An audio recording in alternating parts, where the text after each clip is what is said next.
September 1937.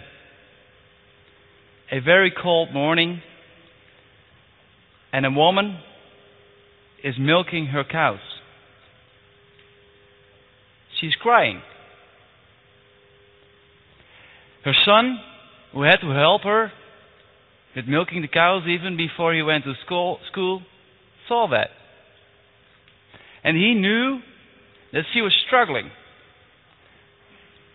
She was struggling to feed her children today, struggling to pay the bills tomorrow, and struggling to build an existence on the future. This boy, this young man, was my grandfather. And when he told me this story once, I asked him, if farming was so hard, was so difficult, why didn't you just quit? And his answer, I never forget. He said, we didn't quit because we were convinced that this was only temporary. He believed in something bigger. He was convinced that because he inherited the farm, he could pass it through to the next generation. And because he was convinced that it was only temporary, he didn't quit. Neither in the Great Depression, nor in the Second World War, or ever after. And because he believed in something bigger, he showed this to his children. And he inspired them to live their lives as well. And because they never quit, I could become a farmer. I had the opportunity to cultivate the same land as my grandfather and father cultivated. I had the opportunity to develop the farm, the opportunity to be part of that bigger thing that my grandfather was part of. I may develop my farm. I may live from the rewards that the farm gives to me. And one day I hopefully can return it back to where it belongs, back to the next generation. And that's true sustainability for me.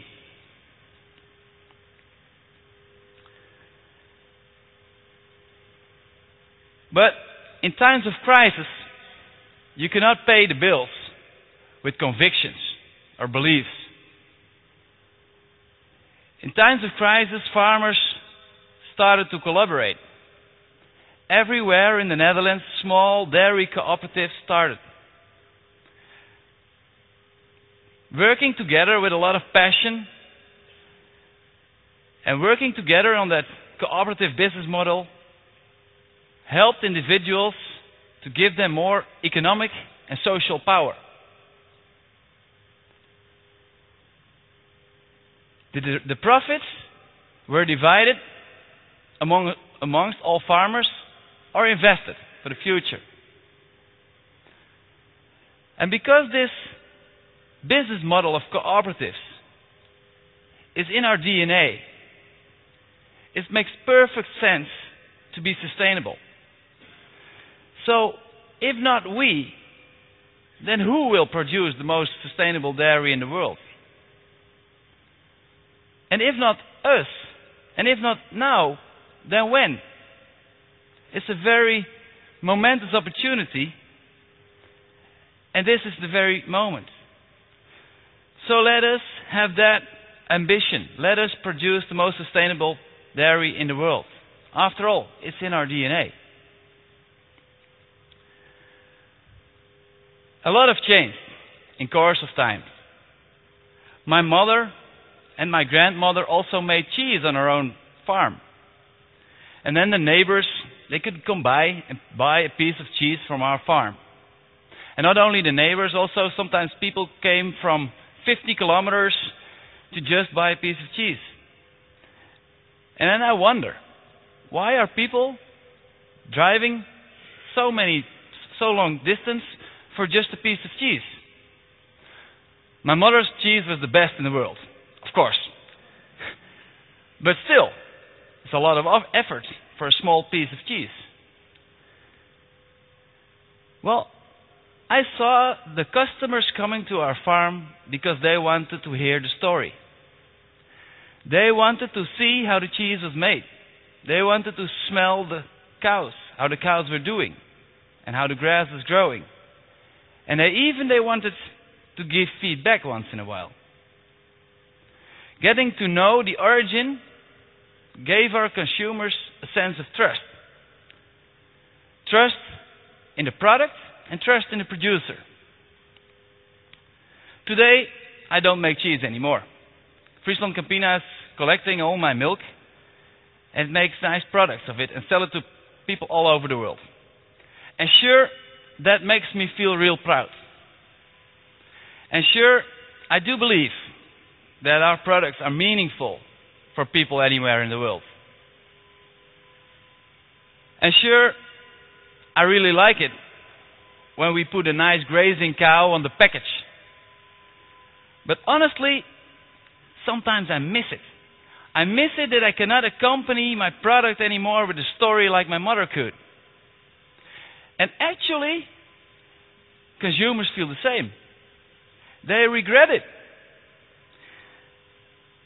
That I got estranged from their food. They regret it. That they actually don't know a farmer anymore. And consumers regret it that the food that they ate became so anonymous. But when you think that going back to smallholder farming and only locally produced food is the solution, I say you're wrong. I don't believe that we have to go back in time. I think we have to think forward. Today, my neighbor can be anywhere in the world. And technology is there to reach him. So let's use the technologies that we have today, internet, Facebook, Skype, whatever, to connect again producer to consumer, families to families. People again can meet the hand that feeds them. Because we are a cooperative, not an anonymous company, we are a collection of human beings working together with passion. We cover the entire food chain, from grass to glass. We are made for this connection. So let's together restore this connection. The connection that we've lost. Let's share our story with the consumers and receive feedback once in a while. Over the years, we gathered a lot of knowledge, experience, both on dairy and on business. So why don't we share all that knowledge and all that experience that we've built in the last 140 years with others around the world?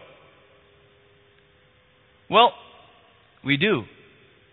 It's called the Dairy Development Program. And this Dairy Development Program is not a smooth, meaningless story of one of those anonymous companies. It's a very personal and practical program, farmer to farmer. And last year, I went to Africa to help farmers and cooperatives to develop their milk production, their milk quality, and their organizations. And although I know the facts of my origin, and I know the importance of having a serving attitude, I still needed to learn a lesson. And I'm going to share it with you. So I went on the plane, and I was convinced that I was going to tell the people about our success. After all, I come from the country where practically dairy is founded. We have the leading dairy industry in the world. We have the largest dairy cooperative in the world with the greatest R&Ds and the greatest marketing divisions. And then I met a woman.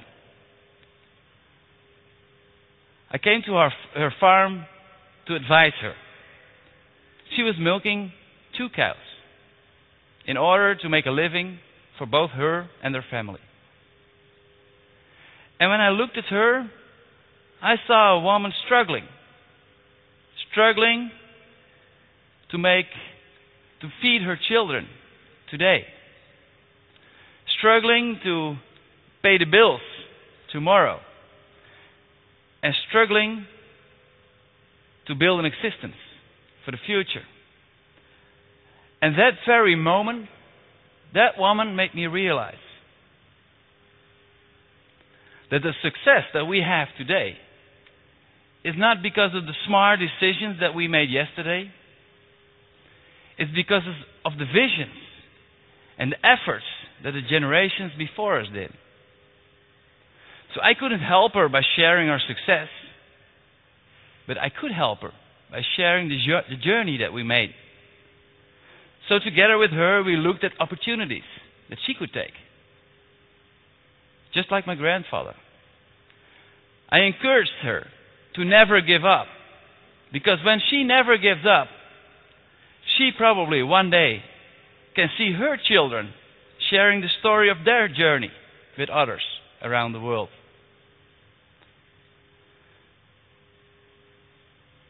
Although our journey may have started 100 years before, it starts over every day again.